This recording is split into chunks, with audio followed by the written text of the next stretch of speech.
Hello, young stalkers, wherever you are. Greetings and salutations, kids. This is Joseph Walsh from NYFF54.net. I'm back up at Lincoln Center, the fabulous Lincoln Center. You get the whole 360 when you get me, huh? I am back up here for the 54th New York Film Festival. My day 7. It's day 12. Sadly, my last day. It ends on Sunday, but my final duties are tonight's screening of Henry Hathaway's Down to the Sea and Ships.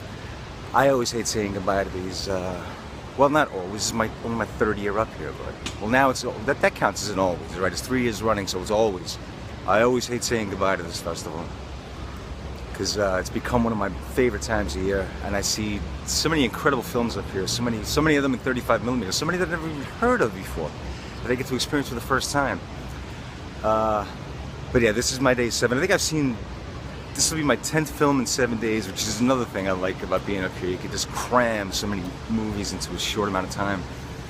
But the Henry Hathaway series concludes tomorrow with The Dark Corner and, another film, 23 Paces to Baker Street. Yeah. Now, if you go to my website, if you go to NYFF54.net, there's a calendar, an interactive calendar, that'll supply you with all this information. If you don't know what's screening, it'll tell you when, where, what series the screening is a part of, and you can click through to the screenings, to the series rather, or to the venues that it's playing at. You can buy tickets. It's really a fun site. I do a lot of work on it. You should check it out sometime. Anyway, so my final day up here. Tonight's screening is Down to the Sea and Ships, directed by Henry Hathaway. Now, as I've gone through the Hathaway catalog, I've known, about Henry Hathaway, and I've gone back and forth with you guys about Hathaway this week. My feelings for him. My feelings largely have not changed toward him. I'm very fond of him as a director. I don't consider him as exciting, say, in the non-auteur category as, say, somebody like Michael Curtiz or George Stevens, or even a Robert Aldrich, who I think teeters on, status depending on who you're talking to. Anyway, I digress. It's an argument for another day. But my experience of Hathaway has grown this week. I've gotten to see a lot more of his films. Some of them were really interesting. Some of them were nuts. But it's come to my attention that of the many, many, many genres that Hathaway has conquered, I've seen westerns, I've seen film noirs, I've seen westerns, I've seen, that's it. That's all I've ever really seen. I'm familiar with the 40s noir cycle of Call Northside 777, The House on 92nd Street and 13 Rue Madeleine, the number noirs, as I like to call them, as well as Kiss of Death, which I caught a couple of nights ago. Sparkling DCP presentation. It looked every bit as good as the original film print when it came out in 1947. Still my favorite Hathaway film. Among the westerns I've seen were, of course, The Sons of Katie Elder, Rawhide, I saw when I was a kid. I didn't get to catch it as part of this festival this time.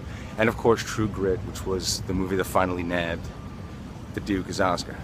Some would say it was a long overdue Oscar. Some would say the Duke was no actor. We can have that argument another day. But yeah, beyond westerns and noirs, I haven't really seen a lot of different stuff from Henry Hathaway, and he did branch out into other genres. So tonight, we got a whale of yarn, or rather a whaling yarn. Yeah, you get humor with these podcasts as well. This is Lionel Barrymore as the star of the film, the ostensible star of the film, because Richard Widmark also re-teams with his Kiss of Death director, Hathaway, in this movie. I'm assuming Widmark's going to tone it down a little bit from Tommy Udom in this film. Maybe not. Maybe he'll be a crazy harpooner or something. I don't know. We'll see. I know very little about this movie, except that it's Lionel Barrymore. It's one of Lionel Barrymore's last films. He of the famous Barrymore clan, who won his Oscar for Free Soul in 1933, I want to say. Hollywood royalty, a legend. Richard Widmark, one of his early follow-up roles to Kiss of Death, the movie that broke him out on the big screen stage and made him, pretty much. And a young performance from Dean Stockwell, who's still working, last I checked. The boy with the green hair himself.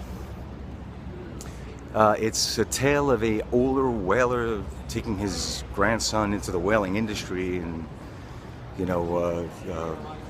so a lot of hunting whales to extinction, and hilarity ensues. So I'm about to check that out now. Taking my last look around Lincoln Center Plaza. I'll be back up here. I check things out during the year, but the film festival is special. It brings together so many people who share one love, cinema. And you get to see first run movies that are going to be competing for Oscars in the coming months. You get to see older films that have been restored to their original magnificence. You get to see just retrospectives of different directors that you wouldn't necessarily catch in the red passes on the normal annual calendar. So it's really a worthwhile endeavor, and I'm just sorry to say goodbye to it. But anyway, I got one more film left, and it's coming up now. Henry Hathaway's Down to the Sea and Ships, starring Lionel Barrymore, Richard Widmark, and Dean Stockwell. As usual, I will be back after the screening to talk about the movie, give you my thoughts about it. It's my first time seeing it, so hopefully I'll have something to say about it. God knows, I usually have something to say about everything. So for now, this is Joseph Walsh from NYFF54.net, once again signing off just in the meantime, just for the halftime. I'm going to watch the movie and get back to you later, so as always, follow me on NitrateStock.net, on Facebook, on Instagram, on Twitter, on my new YouTube channel, Nitrate Stock TV. Please spread the word. I'm depending on you.